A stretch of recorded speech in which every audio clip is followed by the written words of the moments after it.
Time now to look at our mailbox for some reactions to last week's show. If you're watching last week, you will remember that the show looked at advertising, how much of it there is, where it's done, and who's being targeted. In particular, we look at the growing trend towards advertising in schools. We had a lot of emails and phone calls in response to that program. Here's Anna Sullivan from Huntington, West Virginia.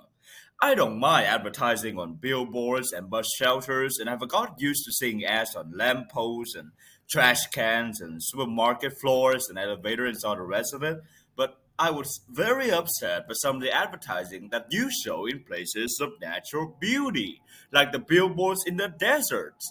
It looked awful to have advertising in places like that. Our landscape is a precious resource, and I don't think it should be spoiled by advertising. For a different point of view, let's read an email we received from Robert Bianchi in New York. He said, companies have to attract customers in order to survive. That is the nature of our economy. Successful businesses are the ones that know how to do that. No matter how good your product is, if you can't attract customers, you won't succeed.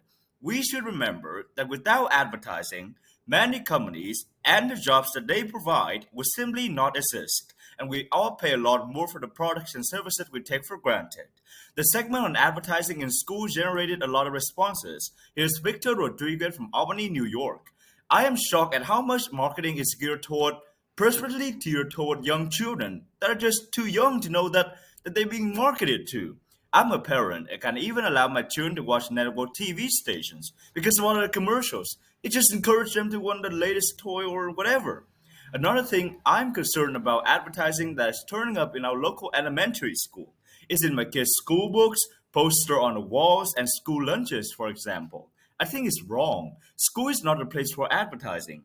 Laura Wellman, a high school student from Boa, Colorado, disagrees. She says in an email, I don't have a problem with advertising in schools. As a teenager, I'm surrounded by advertising all the time, but I don't necessarily buy the product that are advertised. A couple of extra ads on the machines on the school bus really could make a difference to me.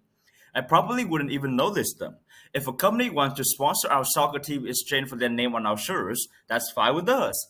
Finally, here's an email from Sarah Cohen from Baltimore. She says, I would like to have seen more specific guidelines for parents on how to help their children deal with the thousand commercial messages that they face every day.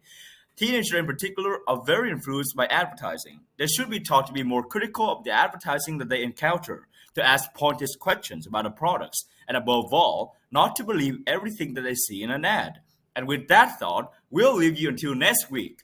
Thank you for watching, and remember to send your comments on this quick program to